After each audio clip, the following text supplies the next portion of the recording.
In this problem, the man is trying to pull a very heavy trunk. It's actually about 330 pounds. He's pulling on a rope at an angle of 30 degrees, and the question is, how much force is he going to have to exert just to be able to get this trunk to start moving? So a key idea is that the trunk is not moving yet. So this is an example of a statics problem. So let's look at this free body diagram. We have here, we see the weight from the earth, a normal force from the floor, a friction force from the floor, and the tension from the man at an angle of 30 degrees. So we want to take this diagonal and again convert that into something on the x and y axis to make it much easier to deal with. So we have our weight, friction, a normal force, a upward pull from the rope, and a pull to the right from the rope. This is meant to represent the right triangle created by the diagonal force with an angle of 30 degrees. There's a tension in the rope, which we don't know. That makes this edge, this what we're going to call Tx. Tx is equal to T times the cosine of 30, and the upward pull of the rope, Ty, would be T times the sine of 30. So at this point now, I think I have everything figured out about the picture. I've got all the forces labeled properly. I have resolved this diagonal into a horizontal and a vertical, and now I'm ready to apply the Newton's second law along the x and the y axis. So on the x-axis, Tx is competing with the friction, and since we know it's not moving, I can set that equal to 0.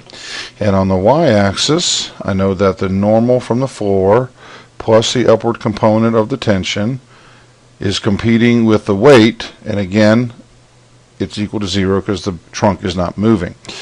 Let's just work the y-axis here for a minute. Typically, in a problem like this, since we know there's friction and there's a coefficient of friction, the normal force is going to be critical. So I'm going to rearrange this to solve for the normal force. So the normal force would be equal to the weight minus Ty.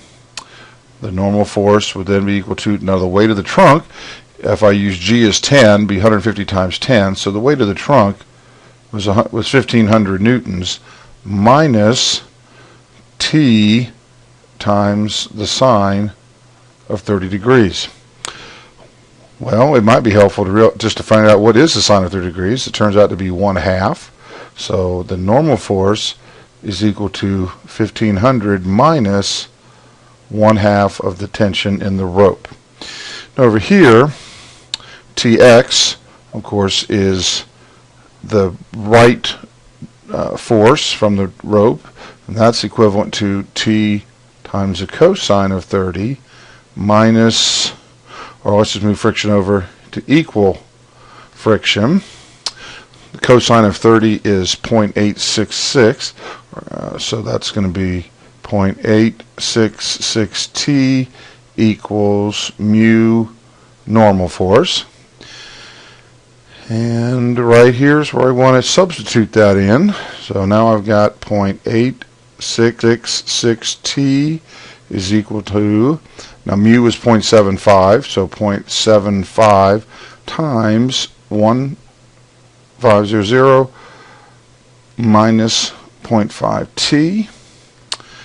Distribute that across, and you get 1125 minus 0.375 T. Add this to both sides, and so now I have 1.24 T is equal to 1125. T is equal to 1125 divided by 1.24. So T ends up being equal to 907 newtons, which is approximately 240 4 pounds. So if this man is able to do that, he actually must be pretty strong, because he would have to exert over 200 pounds of pulling force.